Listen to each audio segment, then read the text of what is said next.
Comecei a ouvir em amigos ligados ao setor do vinho alguma preocupação sobre a situação da Real Companhia, a Real Companhia Velha.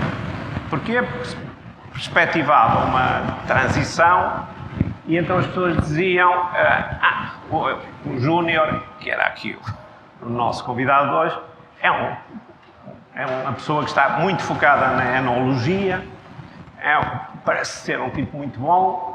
Estávamos a falar há 40 anos, para aí, ou 30 e tal anos.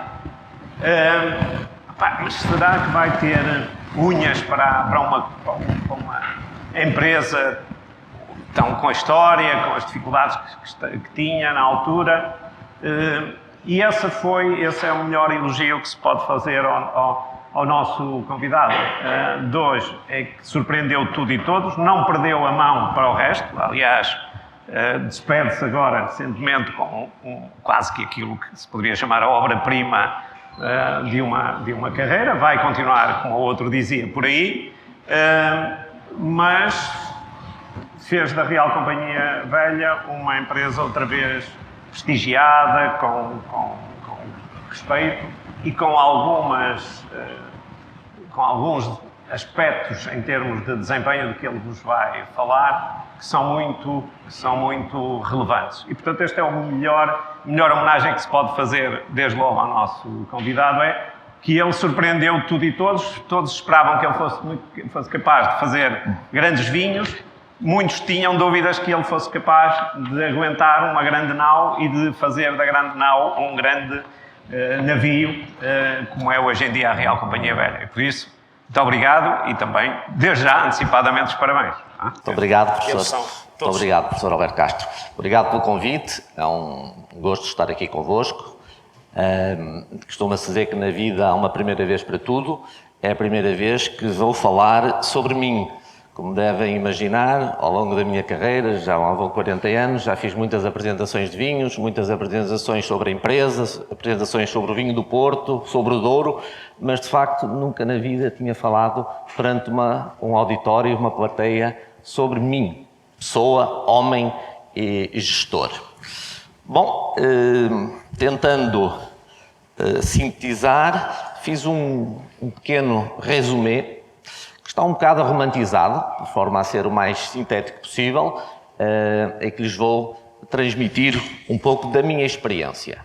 Eu serei, porventura, um orador aqui nesta plateia bem diferente dos outros porque aqui passaram, que normalmente apresentam-se aqui self-made men, pessoas que começaram do nada e fizeram grandes empresas, até grandes impérios.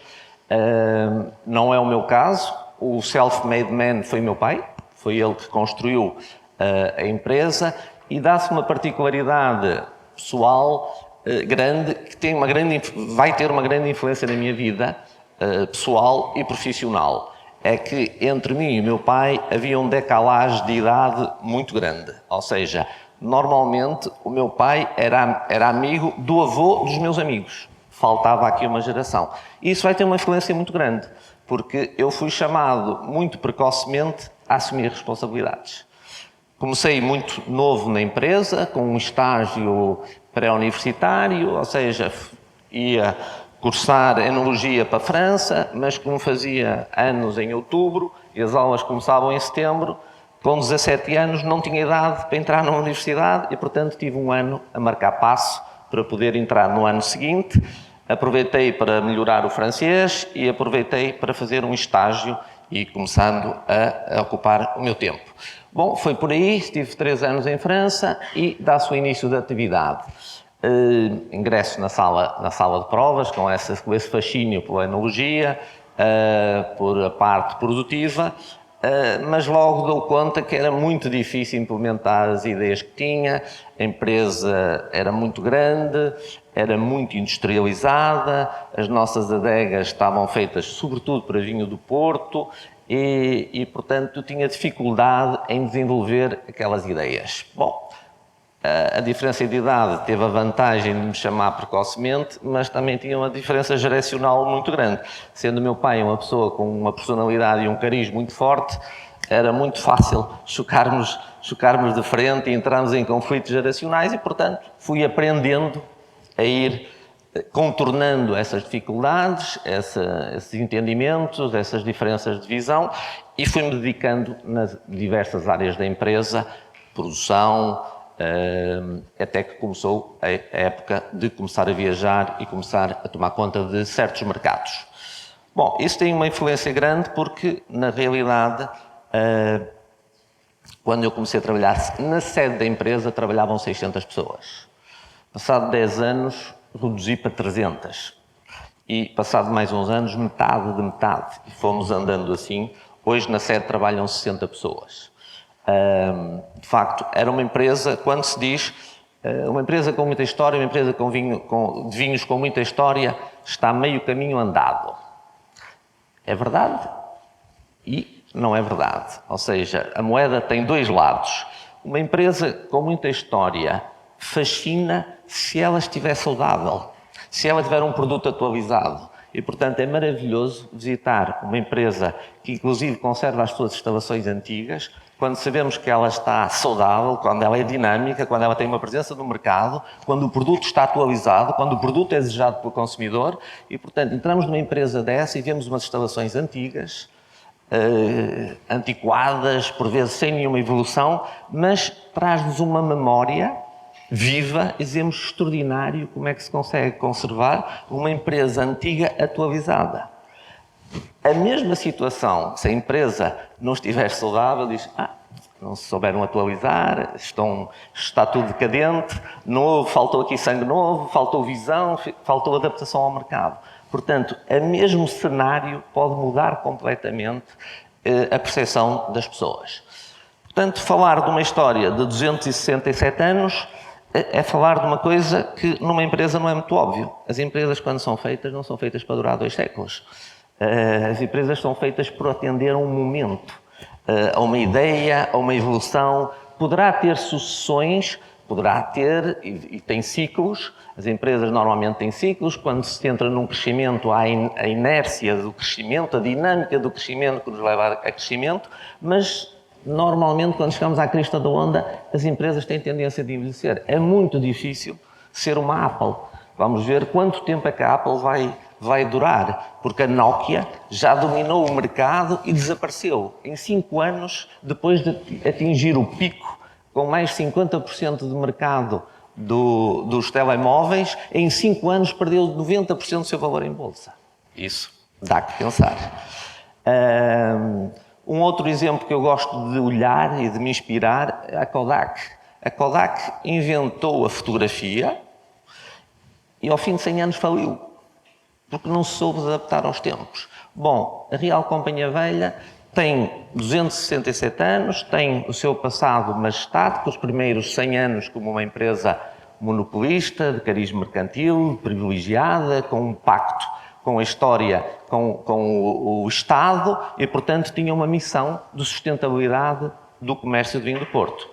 A partir de 1834, assume-se como uma empresa meramente comercial. A família representa um capítulo de cerca de 70 anos, 25% da história da companhia. Bom, onde é que... E é aqui que eu me integro e o que é que o destino me reserva? Fazer um novo ciclo na vida da empresa. Depois do carisma da atividade do meu pai, depois da empresa ter atingido o seu auge nos anos 60, anos 70 e se ter tornado pela primeira vez uma empresa portuguesa o maior exportador de vinho do Porto. Depois de ter esse ciclo, a carreira do meu pai é de certo modo interrompida pela altura do PREC, onde a empresa é intervencionada. Esteve ali 4 anos, não vai para ser nacionalizada, acabou por ser devolvida, mas foi devolvida num estado lastimoso sob o ponto de vista comercial e financeiro. Portanto, inicia-se uma recuperação, mas o meu pai já tem 70 e tal anos nessa altura. E, portanto, eu, com os meus 20 e poucos anos, sou chamado, de facto, a começar a acompanhá-lo e sentir a pressão da necessidade de preparar a sucessão. E isso acontece depois de passar por as várias áreas de negócio, começo a acompanhar o mercado inglês, o mercado alemão, eram mercados na altura importantes, e o mercado inglês era um mercado muito difícil para nós, portanto estive ali um papel que também, pela primeira vez, uma empresa portuguesa teve uma cota de cerca de 10% no mercado inglês. Não é muito, mas em termos históricos é brutal, porque as marcas inglesas dominam por completo o mercado. O mercado alemão, que é hoje o nosso maior mercado de exportação, a ponto de ser ultrapassado pelos Estados Unidos, mas que ainda é hoje um mercado muito importante. Começo a virar para o mercado americano e surge uma fase da minha vida que, quando dou por ela, viajo 150 dias por ano. Era a minha agenda e a minha disciplina. Como distribuir 150 dias por ano, por 10 meses, 15 dias, não viajar em agosto, altura de férias, e não viajar em dezembro, que é muito próximo do Natal e também os clientes, ninguém nos quer receber. E assim organizo a minha agenda para viajar pelos 4 cantos do mundo e levar a voz da Real Companhia Velha e do vinho do Porto pelo mundo fora. Em 85 começo a ter alguma autonomia dentro da empresa e convenço o meu pai a criar a que participássemos diretamente na distribuição dos nossos vinhos. No mercado português havia a tradição de todas as empresas éramos representados por um distribuidor. Havia grandes empresas de distribuição, J. Cano da Silva, que já não é do vosso tempo, Costa Pina e Vila Verde, um gigante da distribuição, e que representavam as várias empresas. E começa a haver uma tendência europeia e mundial de os produtores começarem a cortar as margens que os distribuidores têm. Às vezes o distribuidor ganhava mais que o produtor. Portanto, o intermediário tinha um peso financeiro sobre o produto que os produtores começaram a ver. Não, nós temos que intervir e trazer essa margem para o nosso lado, porque precisamos de investir em marketing, precisamos de investir em sofisticação comercial e precisamos dessa margem. E, portanto, como fomos a primeira empresa de dimensão em Portugal a ter a sua distribuição própria e assistir ao mercado diretamente. Porque isso tinha custos, passámos por criar um portfólio de bebidas importadas. Portugal era um grande mercado, ainda é um grande mercado do whisky, com uma componente do whisky velho, e criámos uma empresa que, com essas representações, entramos no radar e um dia a maior empresa internacional de bebidas espirituosas, a United Distillers, na altura, hoje é conhecida por Diageo, entretanto que se fundiu, que tem marcas que vocês conhecem, Johnny Walker, Gordon, Stanley, enfim, as maiores marcas de bebidas espirituosas do mundo, fizemos uma joint venture com eles, em Portugal, em que distribuíamos os produtos deles e os nossos. E isso dava músculo e diluição de custos. Era uma forma de atuarmos e termos preponderância no mercado. Nesse período entra uma experiência de associativismo na minha vida, em que já tinha tido, em 1980, tomei um dia a iniciativa, e isso um bocado inspirado pelos problemas pós-PREC e para as nacionalizações e ocupações de empresas, etc. Um dia resolvi organizar um jantar em que convidei cerca de 120 pessoas da minha idade, que já trabalhavam em empresas ou que eram aspirantes a jovens empresários, e lancei o mote aos que conhecia e aos que não conhecia, dizia, devíamos organizar melhor que os nossos pais nos organizaram. Devíamos criar uma associação, que na altura saiu a Associação de Jovens Empresários. E foi nesse jantar, que foi precisamente nas Caves, que com 120 pessoas, enfim, jovens, filhos de empresários têxteis, calçado, das mais variadas, digamos, atividades, surgiu a ideia de fazer a Associação dos Jovens Empresários, que perdura até hoje e que teve grande dinamismo nos anos 80, anos 90, aqui a partir da nossa cidade do Porto. Fruto dessa iniciativa, talvez, embora eu não tenha participado muito, porque formou-se a IANJ e eu depois fui estudar para fora e, portanto, não acompanhei muito. Na altura era o meu irmão que fazia parte dos quadros da direção e acompanhou-me a isso. E em 1980 e 1989 nasce uma ideia na Associação Industrial Portuense, hoje conhecida por AEP, Associação Empresarial de Portugal, sob a liderança do carismático engenheiro Rogério Marques. Ele contacta a AENJ no sentido de dizer, na minha nova direção quero ter 2 jovens. Portanto, indiquem-me dois nomes da vossa ala para eu incorporar na minha direção. E é assim que eu sou indicado e convidado para fazer parte da direção da prestigiada, da altura, Associação Industrial Portuense. E, portanto, vou com 28 anos para uma direção onde estão os grandes pesos pesados, os grandes capitais da nossa indústria.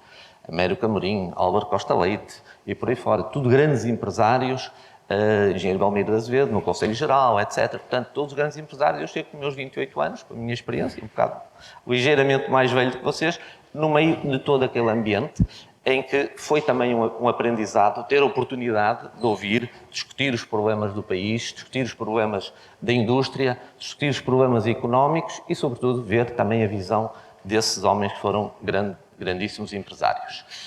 Fruto disso, depois na associação, porque em determinado momento, em 92, começa a abertura dos mercados de leste e eu traço como um desígnio pessoal, um objetivo pessoal, desenvolver nesses mercados um mercado de vinho de Porto.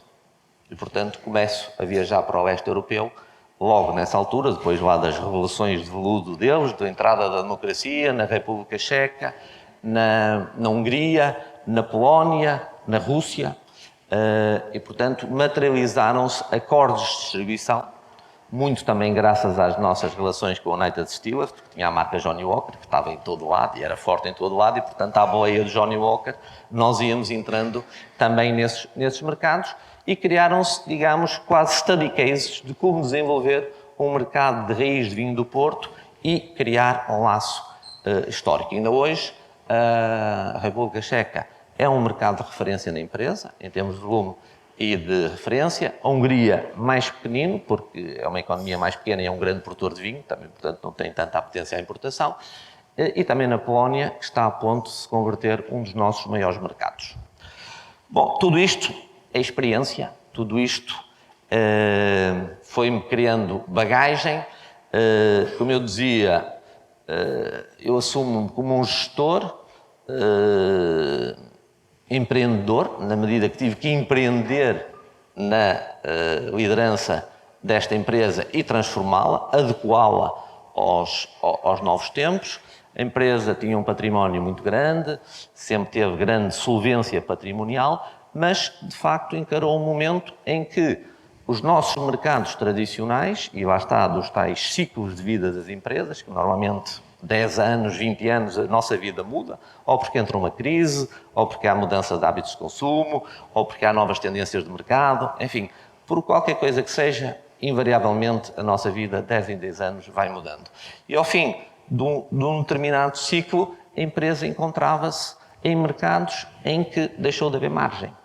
E não tínhamos participação significativa nos mercados que, entretanto, evoluíram e se tornaram lucrativos. Portanto, estávamos aqui num beco sem saída, e é nessa altura que a necessidade também ajuda a fazer o engenho e nasce, digamos, a visão e nasce a vontade, o empenho, a dedicação que é preciso ter para pensar como é que vamos dar a volta à empresa, como é que a vamos fazer. E na altura a ideia foi relativamente simples, foi fazer um downsizing do departamento de vinho do Porto, que não tinha a rentabilidade, não tínhamos perdido rentabilidade, e apostar em áreas do vinho de mesa, do vinho de Doco de Ouro, apostar forte como sendo uma área que se mostrava desde então promissor. Bom, acertei, o futuro deu-me razão e a empresa, digamos, voltou a brilhar e voltou a ter os seus mercados e a sua rentabilidade, embora tenha diminuído de dimensão. E aí é um fator muito importante num empresário, porque, sobretudo no setor dos vinhos, onde o orgulho, a tradição tem um peso muito grande. E, por vezes, até a emoção supera a razão. E o exercício que tive que fazer é, vamos pôr o orgulho de lado, vamos pôr as emoções de lado e vamos pensar friamente pela razão e pelo lado inteligente da questão. Acho que, na altura, poupei umas centenas de milhares ou milhões à empresa, porque se tivesse chamado a McKinsey ou um consultor qualquer de grande gabarito, provavelmente tinha-me dito exatamente a mesma coisa, coração ao lado, há que fazer um downsizing, há que ir à procura de rentabilidade e de segmentos, de posicionamento e dar a volta à imagem da empresa. Basicamente, passar de volumista para mais um mercado de nicho. E é isso que estamos a fazer. Entretanto, é curioso ver que hoje, passado estes anos, desde 97, quando começou a reestruturação e assumi a direção-geral da empresa, enfim, meu pai já estava bastante debilitado, fisicamente e em termos de saúde, e, portanto, foi a machadada final, digamos, na estratégia da empresa de a reinventar. Bom, dentro dessa... Entretanto, naturalmente que o mercado brasileiro, o sudoeste asiático, também se desenvolvem. A economia do Brasil estava a crescer, foi um mercado sempre com muita tradição e, portanto, chego à presidência da empresa formalmente em 2002. E vem ali uma data que isto é um bocadinho quase como uma provocação. De facto, ainda não me sinto cansado ou sem ideias, mas tenho claro na minha meta de que em 2028 a empresa tem que estar preparada para a sucessão. Isto porquê? Porque estou muito influenciado por duas coisas. Primeiro, acho que uma empresa dinâmica não pode ter um líder executivo a bater nos 70 anos nos tempos que correm. As solicitações, as necessidades de adaptação, os interlocutores que hoje encontramos são tão mais novos, a dinâmica é tão grande que se torna muito difícil ser executivo de uma empresa que se pretende seja dinâmica a partir de uma certa idade. Portanto, lancei o desafio aos meus filhos e sobrinhos no sentido de criar uma etapa. Eu acredito genuinamente de que a minha personalidade e a minha capacidade de trabalho, ou a minha dedicação ao trabalho, foi fundamentalmente facetada, moldada pelo facto de ter um pai bastante mais velho, em que, ao me chamar a responsabilidades naturalmente mais cedo, isso ajudou na minha formação, na minha personalidade. E eu vejo isso quando tenho amigos com 50 anos que ainda não têm autonomia dentro das empresas dele, porque o pai que tem 70 e tal, 80, ainda manda e não larga o poder. E, portanto, isso, eu acho que por muito capazes que eles sejam, isso cria naturalmente um atrofiamento. Ou seja, aos 50 anos, ainda não ter poder de decisão na empresa, ainda está com problemas de sucessão, ainda está com problemas de se implementar de uma coisa que a todo momento pode ter que acontecer, sem estar psicologicamente preparado. Eu lanço o desafio e a pressão aos meus filhos, dizer, a partir de dentro de 5 anos, vocês têm que estar preparados. Portanto, toca a pedalar, toca a empenharem-se, toquem a dedicar-se à empresa. Naturalmente dizem, mas também tem que ter uma vida pessoal. Só se consegue ser líder de uma empresa quem se casar também com a empresa. Eu assumo que em determinada altura da minha vida eu casei-me com a empresa, porque a empresa estava à frente de todas as minhas prioridades. Naturalmente tinha que conciliar a vida familiar, com filhos, com mulher, mas era claro que essas eram as regras da casa. A empresa tinha que estar sempre presente nas coisas. E só assim se consegue ser um gestor, um empreendedor, e naturalmente que é um esforço muito grande, mas também vamos tirar partido disso ao longo da vida, porque quando se nos esforçamos e conseguimos alcançar os nossos objetivos ou temos sucesso, a vida também nos retribui e nos proporciona experiências e coisas interessantes. Bom, o meu ambiente de trabalho, por si só, já é um ambiente interessante. Normalmente, outros oradores mostraram a fachada das suas empresas, as suas fábricas. Esta é uma das nossas fábricas, ou seja, é aqui que nós produzimos a matéria-prima.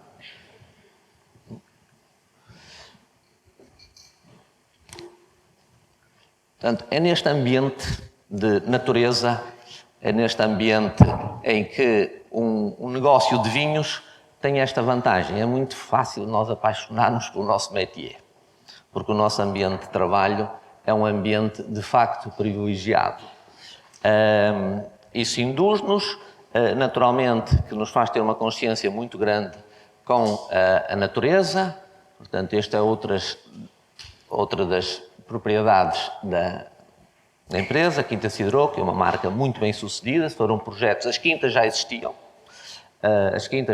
já era um património que o meu pai desenvolveu, mas faltava dar-lhes brilho, faltava terem marca, faltava em terem reconhecimento, não serem só vinhas produtores de uvas, mas serem vinhas de vinhos de origem, com uma personalidade, com uma, digamos, com um caráter da sua origem que refletisse o seu terroir. E, portanto, este é o Douro, este é o nosso Douro, e é aqui, neste ambiente que trabalhamos, é aqui que passamos férias na nossa juventude e é aqui que queremos criar laços emocionais. Portanto, é muito difícil que alguém da família não se chegue à frente e diz não vamos deixar a empresa cair ou não vamos vendê-la. Vamos lutar por ela, vamos lutar por manter este património, vamos respeitar o legado que herdamos e eu, muito francamente, nem me sinto dono da empresa. Eu sinto que recebi um legado que me compete trabalhá-lo, moldá-lo, adaptá-lo aos dias de hoje, fazê-lo florescer e passar para a geração seguinte. Costuma-se dizer que nas empresas de vinhos o lucro normalmente faz quando se vende a empresa, porque passamos uma vida inteira a investir. O negócio de vinho é de capital muito intensivo, embora não pareça, mas também tem uma solidez própria, sobretudo no vinho do Porto. Ou seja, os estoques, que é normalmente o cancro das empresas, é o nosso grande ativo, porque os estoques de vinho do Porto, bem conservados e bem guardados, estão constantemente a valorizar-se. Com o seu envelhecimento, com o seu enobrecimento da sua qualidade, isso constitui, de facto, um ativo importante. Daí não termos histórico, praticamente, não temos nenhum histórico durante a minha vivência, nunca falei uma empresa de vinho do Porto. Porque a solvência da empresa dada pelos seus ativos responde sempre perante as suas dívidas. Podem ser vendidas. E a maior parte das famílias tradicionais de vinho do Porto já venderam as suas empresas. Portanto, nós somos uns resistentes neste campo e apesar de sermos muito assediados, apesar de termos ativos muito invejados até pelo setor, a verdade é que mantive uma política de ferro e disciplina na família, no sentido, isso importante para os jovens, no sentido de desenvolverem estilos de vida compatíveis com os seus rendimentos e não aspirações que levem a querer sistematicamente estar a fazer dinheiro. Ou pedir mais à empresa do que ela pode dar. E isso é muito importante. Condicionar, de facto, a nível da educação, filhos e sobrinhos que tenham hábitos regratos, compatíveis com aquilo, de forma a não exigir mais à empresa. Porque, enquanto a empresa é de um, está tudo resolvido. De um passa para dois, para três, a sucessão. Mas quando entra o efeito multiplicador dos filhos, dos sobrinhos e etc, etc, cada geração é um desafio maior. E nem todos vão ter jeito para trabalhar. Na nossa empresa, como na maior parte delas, trabalha na empresa, quem mostrar uma vocação e uma determinação grande em querer contribuir, em querer servir a empresa, e digo, atenção, uma coisa é servir a empresa, outra coisa é servir-se da empresa. Já confrontei, uma vez uma sobrinha queria trabalhar na empresa e disse, mas queres servir a empresa ou queres te servir da empresa? E ela foi de uma honestidade tremenda. Disse, dava-me jeito de servir-me da empresa. Disse, pronto, então vamos ter que arranjar outra solução, porque esse não é o objetivo. Não somos uma creche, não somos uma instituição de caridade familiar, a própria família. Aqui, quem vier é para trabalhar, é para dar o exemplo e para, de facto, servir a empresa. Só que temos que ter consciência que, com o multiplicar da família, vamos ter quem tenha vocação e vai ter um rendimento associado à empresa e quem não tenha esse rendimento, que não o trabalha, mas também tem que ser remunerado pelo capital que representa no momento ou venha a representar. E aí dá-se os equilíbrios e os grandes desafios. Os grandes desafios que eu hoje enfrento é como fazer crescer a empresa, porque a família vai crescer, já está a crescer. Como vou diversificar, como vamos diversificar a empresa e, sobretudo, como vamos tratar a sucessão. E a sucessão estou a tratá-la com muito tempo e com muita ponderação. E esse é um dos grandes objetivos que choca muitos amigos e diz, não acredito que tu vás já... Não, eu não estou a dizer que me vou embora, que vai migrar ou que vá desligar da empresa. Estou a dizer que dentro de 5 anos tem que ter alguém nas fileiras da família capaz de assumir a presidência executiva da empresa e eu ficarei como um chairman daqueles que ficará na cómoda situação de só criticar e já fazer pouco. Portanto, esse é o objetivo de um líder, saber se retirar a tempo e não levar a empresa a envelhecer comigo. Porque uma empresa pode envelhecer muito rapidamente. O grande desafio, de facto, foi como trazer a Real Companhia Velha para o século XXI com produtos adaptados ao seu tempo. Porque a inércia da marca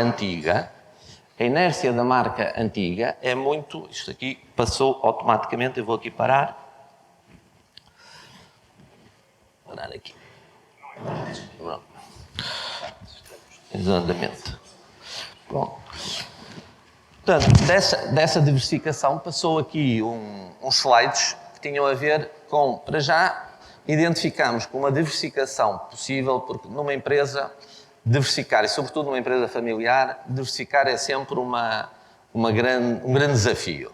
Normalmente há ideias de fazer coisas completamente diferentes. E as coisas completamente diferentes pode ser ótimo como pode ser um desastre. Eu procurei defender uma tese de que tínhamos que diversificar de forma complementar. Portanto, o enoturismo assumiu-se, digamos, como... O enoturismo assumiu-se como uma das áreas em que havia complementariedade e iríamos acrescentar valor ao produto. Porque ao vendermos na ponta temos a margem de toda a cadeia. Ou seja, uma garrafa que é vendida num restaurante, imagine-se a 100 euros, provavelmente sai da empresa a 20. Se estivermos, de facto, com um interesse nesse ponto de venda, vamos buscar as margens produtor, distribuidor regional e ponto de venda. E, portanto, desenvolvemos um novo centro de visitas na Beira-Rio de Vila Nova de Gaia, que deu-se a feliz coincidência de ser nas antigas instalações, naquilo que foram as instalações da Real Companhia Velha entre 1960 e 1973. Criamos o museu da empresa, o Museu da Primeira Demarcação, que conta a história da companhia. Voltamos aqui outra vez, isto salta sozinho, vou aqui atrás. Este museu deixava aqui um desafio a visitarem o Museu da Companhia e a fazermos aqui um pacto. Vou dar indicação na recepção do museu de que quem se apresentar nos próximos 15 dias com uma palavra passe católica, 11 de outubro, hoje é dia 11, não é?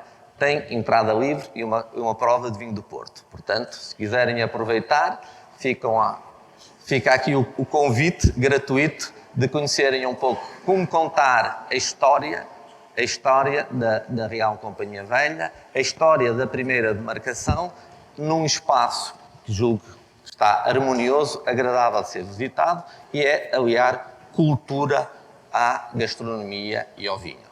Portanto, Museu da Primeira Demarcação. Se quiserem subir à Aeroteca, terão uma das melhores vistas da cidade do Porto, Porto Antigo, e um espaço privilegiado para tomarem um porto tónico e se divertirem um bocado. Um aspecto importante é o facto de a empresa ter sido a primeira empresa a ser certificada pela APSER pela norma do IVV de Sustainable Wine Growing. Foi um marco importante e um compromisso na empresa de se adaptar aos tempos, de se organizar, de termos esta certificação muito importante na confiança do consumidor e muito importante em determinados mercados, como os mercados escandinavos e mercados norte-americanos, que têm exigências hoje em dia cada vez maiores acima disso. Portanto, uma empresa muito antiga, 267 anos, e foi a primeira a atuar numa tendência absolutamente recente, a mostrar o vigor e o sangue novo que se está a procurar incutir na empresa. Um outro aspecto importante, só para lhes dar um dado histórico curioso, com duas questões na ordem do dia.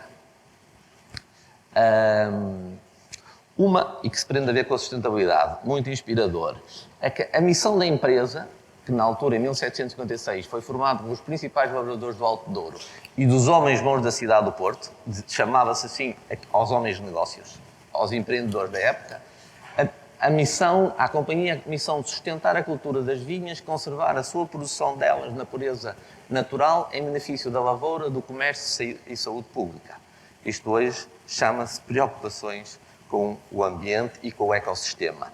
O vinho do Porto estava em crise, não havia regras, havia falsificações, todo o prestígio que tinha angriado a Inglaterra com uma maior exportação portuguesa estava-se a perder porque não havia regras e havia falsificações. Entravam em Inglaterra e pelo mundo vendiam-se vinhos como se fossem vinho do Porto, que eram de outras origens. E assim, pela mão do Marquês de Pombal, surge a ideia de criar uma companhia mercantilista. Isso é importante. A empresa tem origem nas grandes companhias de comércio que proliferaram no reinado do rei Dom José, entre 1750 e 1776, tudo pela mão do Marquês de Pombal. Ele é que é o visionário, ele é que é o homem forte, figura controversa da nossa sociedade, um despota violento, mas iluminado, e que vai criar tomar grandes decisões relativamente a Portugal. Fundou várias companhias, chamadas as companhias pombalinas, quer em Portugal, continental, quer no Brasil. A Real Companhia Velha foi aquela que chegou aos nossos dias. E é interessante porque essas empresas representavam um sistema de companhias privilegiada, sendo constituídas em sociedades por ações, atenção, já eram sociedades por ações, com investidores, sobre o modo de organização mercantil e de matriz contratualista, que decorria da irrevogabilidade do alvará régio e da garantia da estabilidade do pacto social. O que é que se chama isso hoje? Segurança jurídica. Ou seja, aquilo que hoje vem nos jornais, nos noticiários, tanta crítica da falta de segurança jurídica nos negócios, nas concessões do Estado, nisto, naquilo, estamos aqui uma preocupação patente no Marquês de Pombal, que criava, de facto, atraía investidores, porque, contrariamente ao que muitos historiadores às vezes se confundem, dizem que a companhia era estatal porque era do rei. Não, a companhia era privada, tinha privilégios reais, conferidos, privilégios e obrigações. Privilégios e obrigações. E, portanto, decorria disso. Então, ao fim e ao cabo, o que é que nós temos? Esta empresa hoje, este modelo organizacional de empresa hoje, como é que se chamaria? PPP, Parceria Público-Privada. E muito, que tanto se discutiu e que parecia que tinham sido inventadas no governo do Cavaco Silva e dinamizadas no governo de Sócrates. Um outro aspecto muito interessante, só para finalizar esta parte histórica e passarmos às perguntas, é um excerto do despacho do rei aos estatutos da companhia, à proposta da fundação da companhia, em que ele, em outras coisas, diz: é por bem me apraz confirmar todas as ditas condições, uma em particular, há de verbum que fossem certas, para que não haja dúvidas à letra,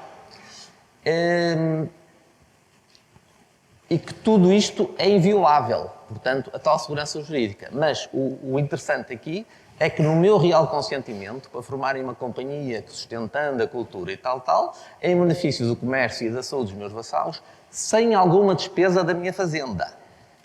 Antes, com o benefício dela e do bem comum dos meus reis. Ou seja, o rei autoriza uma PPP, mas diz: atenção, que isso não pode custar à minha fazenda.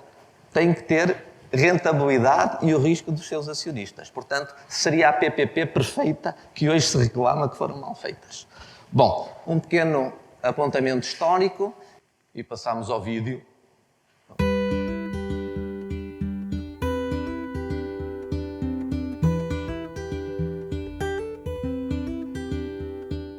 A essência do bom vinho do Porto está na arte de lotear. Sejam vinhos do mesmo ano, de diferentes posições, altitudes ou mesmo sobre regiões. Sejam vinhos de diferentes colheitas ou tipo de estágio. O vinho do Porto tem essa singular nobreza que lhe é atribuída por uma invulgar capacidade de envelhecimento. A idade no vinho do Porto, desde que devidamente preservados e acompanhados, leva-nos a um nível de intensidade e complexidade de sabores absolutamente surpreendente. sobretudo quando associados à sutileza de certos aromas e à elegância na prova. Há vinhos do Porto suculares que parece que já nasceram perfeitos, mas foi o tempo que deixou a sua marca de forma indelével num percurso de envelhecimento até à perfeição. Estes vinhos do Porto seculares são um legado inestimável que recebemos dos nossos antecessores e que nos compete preservar. No entanto, não seria feita justiça a esta imensa memória se não fosse devidamente divulgada e seletivamente comercializada, como forma de enaltecer a qualidade e afirmar o prestígio do vinho do Porto junto dos mais sofisticados apreciadores de vinhos raros. A figura do mestre provador tem um papel preponderante em assegurar a consistência do estilo de cada marca de vinho do Porto.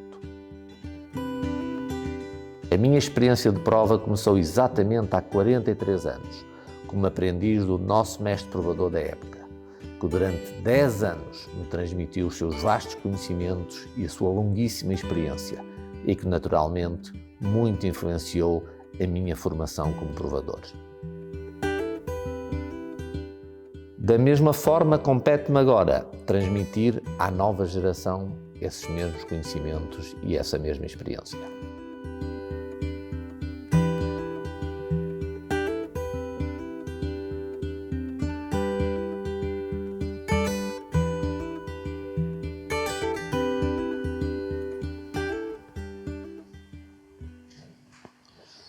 Muito bem. Pronto, um cheirinho de vinho do Porto e da arte de lutear. Fico à disposição para as perguntas. Muito obrigado. Vamos agora...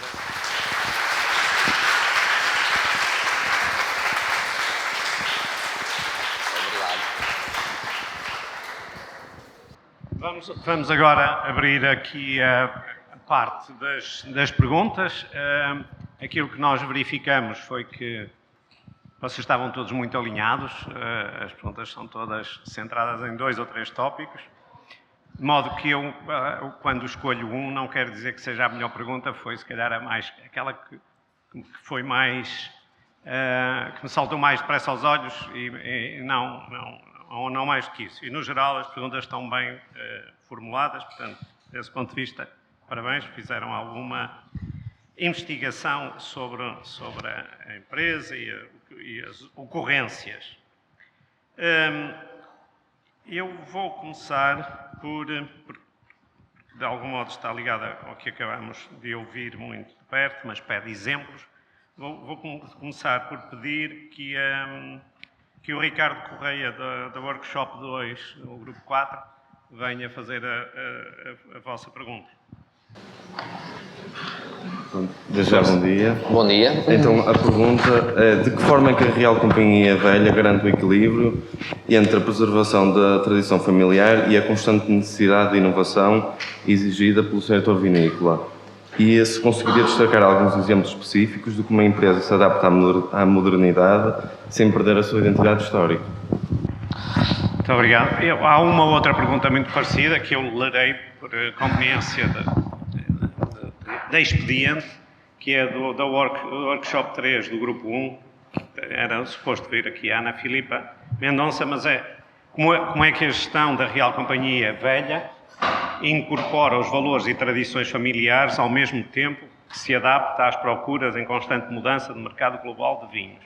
E depois, mais uma vez, poderia compartilhar exemplos de como a abordagem familiar influenciou as estratégias de negócio da empresa e a sua capacidade de inovação ao longo do tempo. Basicamente, eles estão a pedir exemplos. Muito bem. Olha, eu em apresentações anteriores, enfim, pelo mundo fora, às vezes brincava e dizia, perguntavam-me sobre inovação, eu dizia, olha, inovação não é o nosso forte, nós há 300 anos fazemos a mesma coisa. Mas, de qualquer maneira, isso é meramente piada, porque dentro do mesmo produto, que fazemos efetivamente do mesmo produto há quase 3 séculos, a verdade é que ele tem as mutações naturais das tendências de consumo. Como é que se concilia isto? Pois potenciando a mais-valia de que a carga histórica nos pode dar na valorização do produto. Mas ela só é conseguida se de facto o produto estiver atualizado, se o produto for perceptível. As empresas históricas têm uma oportunidade, digamos, têm uns ciclos de oportunidade quando entram, porque o consumidor não dá conta, mas ele migra com uma velocidade, o seu gosto migra com uma velocidade muito grande. Ou seja, em determinado momento ele está muito atento ou muito receptivo à inovação e, portanto, quer coisas diferentes. Ouvi falar que há agora um vinho diferente, não sei o que mais, migra para lá, depois vai de outro em outro e tem tendência a voltar ao tradicional, porque muitas vezes ele vai se decepcionando ou vai se desmotivando ou vai esmorecendo o interesse da novidade. E nós vemos isso no setor dos vinhos claramente. O mundo estava eufórico com o novo mundo, ou seja, os vinhos do novo mundo estavam a dar cartas por todo lado e hoje em dia o Chile está cheio de problemas, a Austrália está cheia de problemas, a África do Sul, etc. Só os Estados Unidos é que não, porque tem um grande mercado interno. Os outros que não tinham mercado interno estão com grandes dificuldades. Porquê? Porque o consumidor cansou-se daquilo que os fascinou num primeiro momento. Vinhos sempre iguais, padrões muito idênticos, muito estereotipados, sempre tudo muito igual. Digamos, as marcações do clima e das características da Europa com as nossas estações bem vincadas lá não se davam, sempre vendimas sem chuva e, portanto, os anos são todos iguais. E o consumidor, há um efeito retro. Um bom exemplo é, quando fui fazer o meu exame de 4ª classe, o meu pai emprestou-me uma caneta Montblanc. Eu hoje uso uma caneta Montblanc e já uso há uns certos anos, porque depois de ter ficado completamente fora de moda, e não se podia olhar para aquilo que era do nosso pai e do nosso avô, volta o fascínio. E, portanto, as marcas estão sistematicamente a fazer exercícios retro. Nos vinhos é um bocado idêntico. Nós temos que inovar e, em determinada altura, surpreender o mercado. Olha, agora vamos apresentar um produto que não era há 50 anos. E, de repente, quem há 20 anos achava aquilo obsoleto, de repente, o efeito retro traz uma apetência enorme. E isso é, de facto, algo que as empresas têm que saber aproveitar e estar constantemente digamos, a inovar ou a pensar como se pode inovar. Dentro dessas inovações, normalmente eu diria que a taxa de sucesso é entre 5% a 10%. Ou seja, 10 produtos novos que lançamos, se calhar se um ou dois tiverem sucesso, já é muito bom. Mas há, digamos, essa taxa de mortalidade, um bocado parecido com as startups, mas dentro das próprias empresas também isso acontece. Nem tudo que fazemos tem sucesso. A questão da família. Aqui há de facto 2 marcos grandes. A estratégia do meu pai, porque ele já era um empresário, portanto ele foi um self-made man, começou a trabalhar dos vinhos muito novo, tornou-se comerciante, comprou a sua primeira empresa, desenvolveu um grupo e, digamos, entre aspas, atacou a Real Companhia Velha, que era uma empresa que em 1960 estava na Bolsa. Nos anos 50 estava na Bolsa. Ele começou a comprar ações a partir de 52, 53. As ações estavam, sobretudo, nas mãos de instituições de caridade, curiosamente, por dois motivos. Um, porque, enfim, é frequente as famílias doarem bens às instituições de caridade, às misericórdias, etc. Mas, por outro, quando foi fundada a Real Companhia Velha, não havia bancos. Quem emprestava dinheiro a juros eram as associações de caridade. Eram as misericórdias. E, portanto, o Marquês de Pombal, para facilitar o levantamento de capital, impôs de que as ações da companhia deveriam servir de garantia suficiente para contrair empréstimos. Porque o juro naquela altura corria a 2% e os estatutos da companhia determinavam que os acionistas foram remunerados com 4%. Portanto, podia-se alavancar, já naquela altura se alavancava para ir financiar-se para comprar ações. E, portanto, muitas dessas ações provavelmente terão sido doadas em garantia ou teriam sido executadas em garantia por esse tempo. Portanto, havia essa característica. O meu pai começa e elege a Real Companhia Velha, pela sua carga histórica, por toda a sua tradição, pelo seu passado, como a cúpula do seu grupo empresarial. Portanto, em vez de fazer o grupo Silva Reis, ele resolveu, não, vou ter uma companhia, uma ex-companhia majestática, com uma cúpula do meu grupo, com todo o seu prestígio, com toda a sua história. E era um fanático da história da companhia. Quem tiver um dia acesso a um relatório de contas dos anos 60, 70, mais de metade do relatório, que é desta grossura, são episódios da história da companhia, que ele devorava o nosso espólio e escrevia sobre a história, aspectos importantes da história da companhia. Portanto, eu cresci num momento em que a família era, digamos, um pormenor. A empresa estava à frente da família. Os meus filhos e sobrinhos têm uma visão diferente, que tem alguma lógica. Quer dizer, não, hoje em dia, as empresas grandes de vinhos não são tão bem vistas. Ou seja, as pessoas querem conhecer a família, as pessoas por trás. Portanto, há já empresas que escondem a sua dimensão, quando antigamente se aproveitavam até para exagerar. Arredondava-se sempre para cima. Quantas garrafas produz? De 5 milhões e 600 eram 6 milhões, 6 milhões e 200 eram quase 7. E agora vamos aos clientes e vemos, de facto, não podemos dizer que produzimos mais garrafas. Não, eu quero um produtor mais pequenino, porque a percepção é que a boutique e a qualidade advém de quantidades pequenas, não massivamente. Portanto, o fascínio das grandes marcas mundiais, do Mateus Rosé, etc., passou. Hoje em dia, não quer dizer que não funcionem muito bem, que não sejam grandes empresas, mas essa é a percepção. E hoje em dia, a estratégia da empresa está no sentido de não sermos uma empresa volumista, mas transmitir essa imagem das nossas propriedades e que somos um produtor de nicho com um conjunto grande de empresas de origens que nos dá essa dimensão. Portanto, estamos a voltar a um discurso mais familiar de pôr nomes, caras, a história da companhia, tudo bem, que eu ainda luto por ela, mas pelos meus filhos, se calhar a empresa até mudava de nome, coisa que, enquanto eu cá estiver, nunca permitirei. Temos aqui várias outras perguntas que, de algum modo, obrigado Ricardo, eu não agradeci, fugiu. Mas podemos escolher uma que era da Workshop 1, do Grupo 1, Tiago Portugal. Desde já muito bom dia, novamente. Bom dia.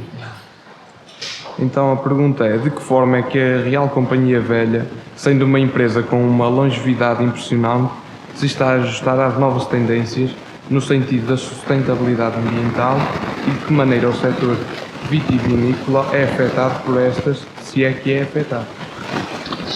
Todos somos afetados. Ninguém está imune. A resposta foi dada, de certo modo, num slide. Primeira empresa certificada pela APSER, norma do IVV Vinho em Portugal. Ou seja, a consciência. E fomos certificados, eu diria, em tempo recorde. Entre a apresentação da candidatura e o final da auditoria, 1 mês e meio. Como é que isto foi possível? Porque as práticas já lá estavam. Nós tínhamos as práticas de sustentabilidade já muito implementadas, mas a informação não estava sistematizada, a informação não corria dentro da empresa, uns setores que até praticavam coisas muito bem feitas não comunicavam com os outros e, portanto, criou-se um departamento de sustentabilidade, convidaram-se 2 jovens técnicas, lançou-se o desafio, com 3 meses de preparação de todos os dossiês e, de facto, fomos agradavelmente surpreendidos, a nível da administração, de que quem liderou o projeto disse, não, isto vai ser relativamente fácil, a norma não é o bicho de 7 cabeças que está sempre a passar cá para fora, portanto, e juntando, digamos, sistematizando toda a informação, criando as evidências, que nem todas eram devidamente organizadas, rapidamente nos conseguimos certificar como uma empresa com uma certificação de sustentabilidade, que é uma lança em África e, sobretudo, um bocado caricato, a empresa mais antiga, a suposta mais obsoleta, afinal é que está mais à frente e passou um arrepio, digamos, àqueles que estão sempre a apregoar nas suas redes sociais questões de sustentabilidade e ainda não conseguiram a sua certificação. Portanto, essa foi a resposta. Como é que isso nos preocupa? Se as nossas fábricas são a céu aberto, em que o clima tem uma preponderância enorme, tudo nos afeta. Estas ondas de calor são terríveis. Este ano começámos com uma vindima maravilhosa, com temperaturas amenas, uma colheita fantástica, as uvas num estado sanitário maravilhoso. Entram uma onda de calor, 3 dias com picos de 45 graus. As uvas era vê-las a mirrar. E, portanto, esses fenómenos climáticos, depois vem uma saraivada, depois vem uma chuva torrencial. Choveram no Douro, em cerca de 20 dias, 100 mililitros em cima da vindima. 100 mililitros corresponde a 20% do que chove normalmente no ano. Porque no Douro, em termos médios, chovem 600 mililitros. Portanto, levamos com uma chuvada em cima da vindima. É uma preocupação. Bom, como é que vamos resolvendo? Agora, o próximo desafio da empresa é determinar a nossa pegada de carbono em cada garrafa.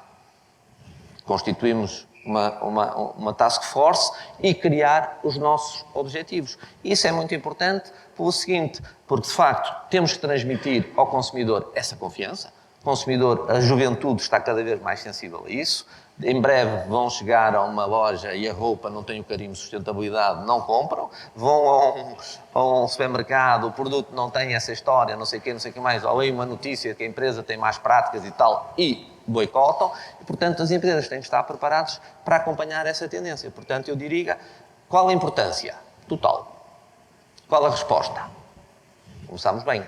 Agora, mas isto é o princípio, não é certificados e agora só nos preocupamos quando for a próxima auditoria. Não, já temos que começar a pensar nos próximos passos.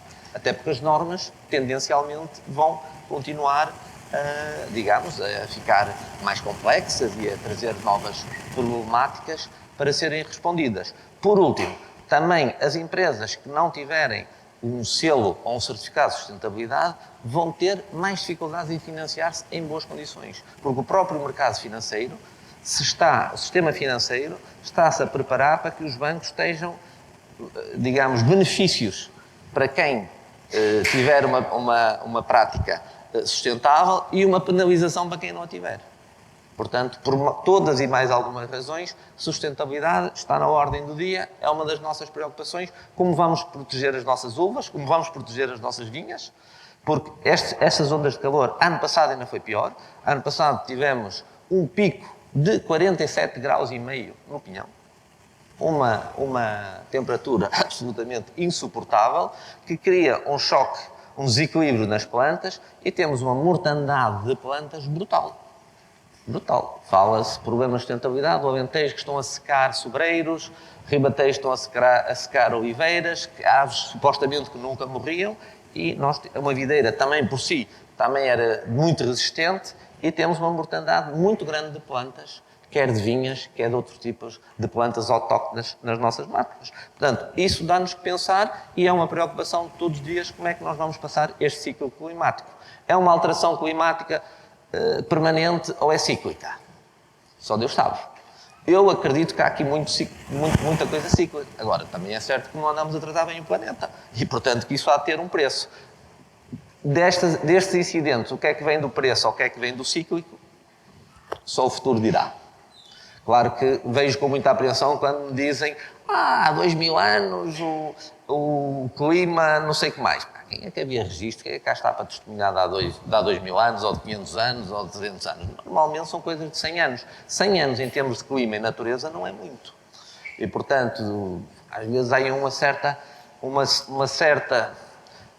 conspiração demasiado ambientalista. Eu sou ambientalista, só que não sou ambientalista radical. Ou seja, o bem-estar das pessoas tem que continuar e a sociedade tem que ter um equilíbrio.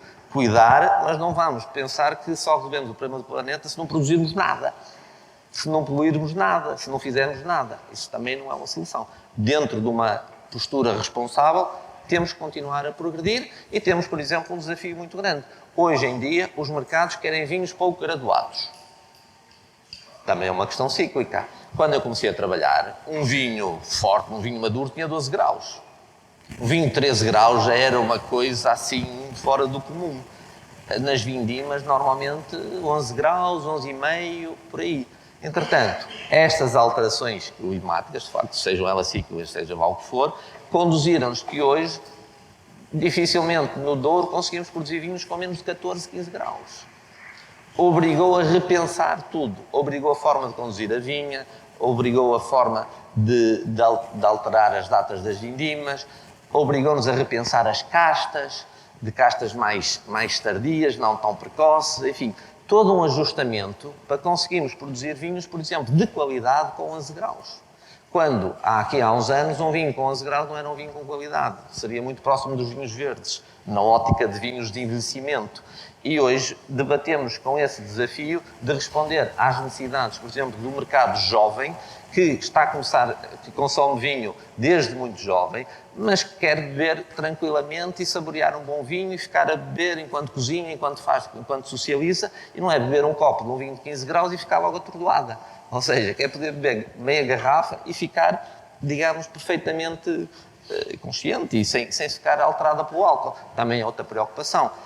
Procuramos que o mundo cada vez vai beber menos, mas quer beber melhor. E, portanto, essa também é uma resposta que as empresas têm que estar preparadas e que na Real Companhia Velha temos essa consciência muito vincada nas nossas decisões estratégicas e no nosso próprio dia-a-dia. Muito bem, obrigado. Para fechar, convidar a Carla Nunes, do workshop Grupo 5, a colocar a segunda questão. A Real Companhia Velha, para uma empresa familiar, já tem um elevado nível de profissionalização. Contudo, afirmou numa entrevista que, quando ceder as funções executivas à nova geração, a profissionalização da empresa irá também aumentar. Essa necessidade está relacionada com a ligação emocional à empresa que interfere na tomada de decisões? Se sim, acredita que uma perspectiva do negócio externa à família pode vir a favorecer a empresa? Sem dúvida. Eu acho que uma empresa familiar em circuito fechado pode ser muito complicado de gerir. Porque, primeiro, se pegam todos, torna-se ingerível.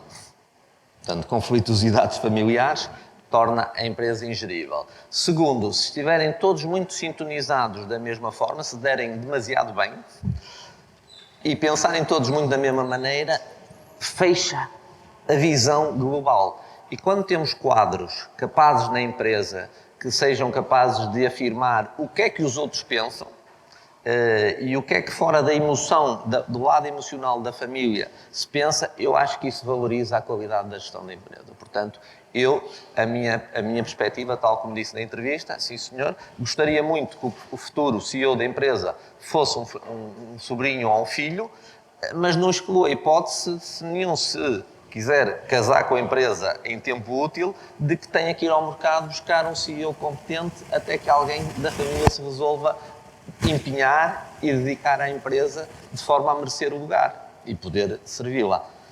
Portanto, isso claramente é uma das preocupações.